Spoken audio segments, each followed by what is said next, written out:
تقریباً 3000 سال پہلے فلسطین اور مصر کے درمیان بحر روم کے ساتھ ساتھ ایک عظیم قوم آباد تھی جسے اس وقت کے دنیا کی سب سے بہادر قوم مانا جاتا تھا۔ اس کا نام قوم عمالقہ تھا۔ وہ ایک ایسی قوم تھی کہ جس کے لوگوں کی بہادری کے قصے صدیوں تک مائیں اپنے بچوں کو سناتی رہیں۔ اس عظیم قوم کا ایک ظالم اور جابر حکمران گزرا ہے جسے لوگ جالوت کے نام سے جانتے ہیں۔ وہ نہ صرف جسمانی لحاظ سے اس وقت کا سب سے بہتر انسان تھا بلکہ وہ ذہنی طور پر بھی اس وقت کا ذہین ترین انسان تھا۔ جالوت نے بنی اسرائیل کی آبادیوں پر ناجائز قبضہ کر لیا اور انہیں مغلوب بنا لیا، کچھ پر خراج مقرر کر دیا۔ روایات کے مطابق جالوت کا قد 14 ہاتھ تھا۔ وہ سر پر ایک نہایت وزنی پیتل کا خول پہنتا۔ اس کی ذرہ کا وزن 5000 مشکال تھا۔ ٹانگوں پر 2 ساک پوشاک پہنتا اور دونوں شانوں کے درمیان ایک پیتل کی برچھی۔ جالوت کے بھالے کا وزن 600 مشکال تھا، یعنی کوئی بھی انسان اس وقت یہ سب جنگی سامان اٹھا بھی نہ سکتا تھا جس کو جالوت پہنتا تھا۔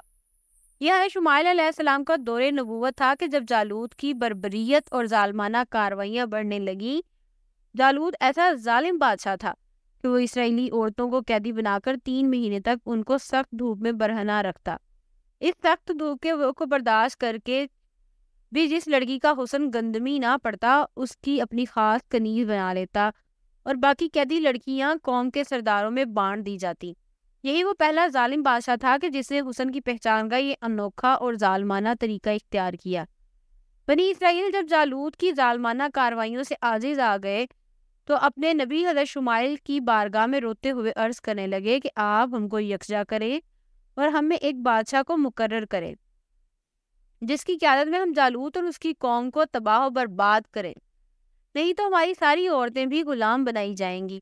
اس واقعے کو اللہ پاک قرآن میں یوں بیان فرماتا ہے، کیا تم کو بنی اسرائیل کی اس جماعت کا حال معلوم نہیں جسے موسیٰ کے بعد اپنے پیغمبر سے کہا کہ کسی کو ہمارا بادشاہ بنا دیجئے تاکہ ہم اللہ کی راہ میں جہاد کریں۔ حضرت شمائیل نے اللہ پاک کی بارگاہ میں کسی کو بادشاہ مقرر کرنے کی درخواست کی تو اللہ پاک کا حکم ہوا کہ ہم نے طالوت کو جو علمی اور جسمانی لحاظ سے تم میں سے نمایاں ہے تم پر بادشاہ مقرر کیا۔ جب نبی اسرائیل نے حضرت شمائیل سے اللہ کا یہ حکم سنا تو ناگواری سے کہنے لگے، یہ غریب شخص ہے، اس کے پاس مال و دولت کچھ نہیں ہے، یہ کیسے ہمارا بادشاہ بن سکتا ہے؟ اور اصل میں بادشاہت کے لائق تو ہم ہی ہیں، بس ہم میں سے کسی کو بادشاہ بنا دیجئے۔ اس بات کی تصدیق قرآن حکیم نے بھی کی ہے۔ ایسا ہوا کہ ان کے نبی نے کہا، اللہ نے تمہارے لیے طالوت کو مقرر کر دیا ہے۔ جب انہوں نے یہ سنا تو اطاعت و فرما برداری کے بجائے کہنے لگے کہ وہ ہم پر کیسے حکمران ہو سکتا ہے، اس سے زیادہ کہیں حکمرانی کے حقدار تو ہم ہیں، علاوہ بری اس کا مال و دولت کی وسعت بھی حاصل نہیں۔ نبی نے کہا، حکمرانی کا جو معیار تم نے مقرر کر لیا ہے وہ غلط ہے۔ بلا شبہ اللہ تعالیٰ نے حکمرانی کی قابلیت اور استعداد میں تم پر اس کو برگزیدہ اور فائق کیا ہے، اور علم کی فراوانی اور جسم کی طاقت دونوں میں اس کو وسعت فرمائی ہے۔ اس کا اہل سمجھ کر اپنی زمین کی حکمرانی بخشی ہے، اور وہ اپنے تصرف اور قدرت میں بڑی وسعت رکھتا ہے، رکھنے والا اور سب کچھ جاننے والا ہے۔ قوم نے حسب صاحب کا یہ مطالبہ رکھ دیا کہ اگر طالوت حق تعالیٰ کا مقرر کردہ بادشاہ ہے تو اس کے ثبوت میں اللہ کی کوئی نشانی معجزہ پیش کرو، جیسا کہ ماضی میں ان کا ہر نبی کے ساتھ یہی مطالبہ رہا کہ اگر تم سچے ہو تو کوئی معجزہ پیش کرو۔ حضرت شمائیل نے اپنی قوم سے فرمایا کہ جلد ہی معجزے کے طور پر تمہیں متبرک صندوق جس میں توریت اور حضرت موسیٰ ہارون علیہ السلام کے نوادرات ہیں لٹا دیا جائے گا۔ اس کو اللہ پاک نے قرآن میں یوں بیان فرمایا ہے، ان کے نبی نے ان سے کہا، اس کی بادشاہت کی ظاہری دل جمی ہے اور آل موسیٰ اور آل ہارون کا ترکہ ہے، فرشتے اسے اٹھا کر لائیں گے، یقیناً یہ تمہارے لیے کھلی دلیل ہے۔ ایسا ہی ہوا، معجزانہ طور پر بنی اسرائیل کے متبرک صندوق مل گیا، جس کی وجہ سے انہوں نے حضرت طالوت کو اپنا بادشاہ تسلیم کر لیا۔ حضرت طالوت بنیامین بن یعقوب علیہ السلام کی اولاد میں سے تھے، جو حضرت یوسف علیہ السلام کے سگے بھائی تھے۔ حضرت طالوت علیہ السلام نے پوری قوم کو ایک جھنڈے تلے یکجا کیا اور جالوت سے جنگ کرنے کے لیے لشکر لے کر نکل پڑے۔ قرآن پاک میں اللہ پاک ارشاد فرماتا ہے، جب طالوت لشکر کو لے کر نکلا تو کہا، سنو، اللہ تمہیں ایک نہر سے آزمانے والا ہے، جس نے اس میں سے پانی پیا وہ میرا نہیں، اور جو اسے نہ چکھے وہ میرا ہے۔ ہاں یہ اور بات ہے کہ شدت تشنیع لبی سے ایک چلو بھر پانی پی لے، لیکن سوائے چند کے ان میں سے سب نے پیا۔ مفسرین اس آیت مبارکہ کی تفسیر میں لکھتے ہیں کہ یہ نہر اردن اور فلسطین کے درمیان واقع ہے اور پانی نہ پینے والوں کی تعداد 313 تھی جو اصحاب بدر کی ہوئی تھی، یعنی 313 کا کاملین مومن حضرت طالوت کی قیادت میں ظالم اور متکبر بادشاہ جالوت کے لشکر جرار سے لڑنے کے لیے پہنچ گئے۔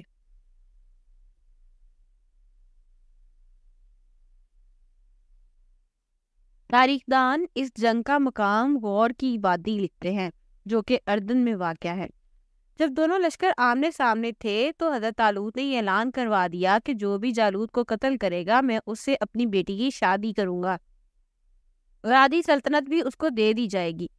یہ فرمانے شاہی سن کر حضرت داؤد علیہ السلام آگے بڑھے جو بھی بہت ہی کم سن تھے اور بیماری سے چہرہ زرد ہو رہا تھا، اور غربت و مفلسی کا یہ عالم تھا کہ بکریاں چرا کر اس کی اجرت سے گزر بسر کرتے تھے۔ روایات ہیں کہ جب حضرت داؤد علیہ السلام گھر سے جہاد کے لیے روانہ ہوئے تو راستے میں ایک پتھر بولا کہ اے داؤد مجھے اٹھا لیجئے کیونکہ میں حضرت موسیٰ کا پتھر ہوں۔ پھر دوسرے پتھر نے پکار کر کہا اے حضرت داؤد مجھے اٹھا لیجئے کیونکہ میں ہارون کا پتھر ہوں۔ پھر ایک تیسرے پتھر نے آپ کو پکار کر عرض کیا کہ اے حضرت داؤد مجھے اٹھا لیجئے کیونکہ میں جالوت کا قاتل ہوں۔ آپ نے ان تینوں پتھروں کو اٹھا کر اپنے جھولے میں رکھ لیا۔ جب جنگ شروع ہوئی تو جالوت جس کی بہادری سے سب کانپتے تھے اسے بنی اسرائیل کو للکار کر کہا کہ اگر تم میں سے کوئی مرد ہے تو میرے مقابلے پر آئے، اگر مجھے اسے ہرا دیا تو ہم سارے آپ کے غلام بن جائیں گے، اور اگر میں نے اس کو ہرا دیا تم سب ہمارے غلام ہو جانا۔ جب کوئی بھی جالوت کے سامنے نہ آیا تو حضرت داؤد علیہ السلام اپنی گلیل لے کر جالوت کے سامنے لڑنے کے لیے آ گئے۔ حضرت داؤد علیہ السلام ابھی لڑکپن میں تھے تو جالوت کہنے لگا کہ میں کسی بچے کو قتل کر کے جنگ نہیں جیتنا چاہتا۔ خیر حضرت داؤد کی اصرار پر مقابلہ شروع ہوا اور آپ نے اپنی گلیل میں 3 پتھر رکھ کر جالوت کی طرف پھینکے جس سے اس کا سر پاش پاش ہو گیا، اور تاریخی روایات میں ہے کہ اس کی لاش کے اتنے ٹکڑے ہوئے کہ کوئی ان کو گن بھی نہ سکتا تھا۔ جالوت کی فوج نے جب یہ دیکھا تو میدان سے بھاگ کھڑے ہوئے۔ اللہ پاک قرآن میں فرماتا ہے اور قتل کیا داؤد نے جالوت کو اور اللہ نے اسے سلطنت اور حکمت عطا فرمائی اور اسے جو چاہا سکھایا۔ حضرت شمائل کی محنت رنگ لائی اور بنی اسرائیل ایک طویل مدت کے بعد اپنے وطن میں داخل ہوئے۔ حضرت طالوت نے حضرت داؤد کو اپنے وعدے کے مطابق آدھی سلطنت کا بادشاہ بنا دیا اور اپنی بیٹی کی شادی بھی ان سے کر دی۔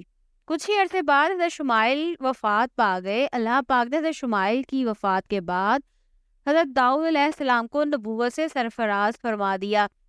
پھر کچھ عرصے بعد حضرت داؤد کے سسر آدھی سلطنت کے بادشاہ حضرت طالوت بھی وفات پا گئے، جس کے بعد حضرت داؤد پوری سلطنت کے بادشاہ بن گئے۔ اس طرح حضرت داؤد پہلے پیغمبر تھے جو بیک وقت نبی اور بادشاہ رہے۔ حضرت داؤد 70 برس تک نبوت اور بادشاہت پر فائز رہے۔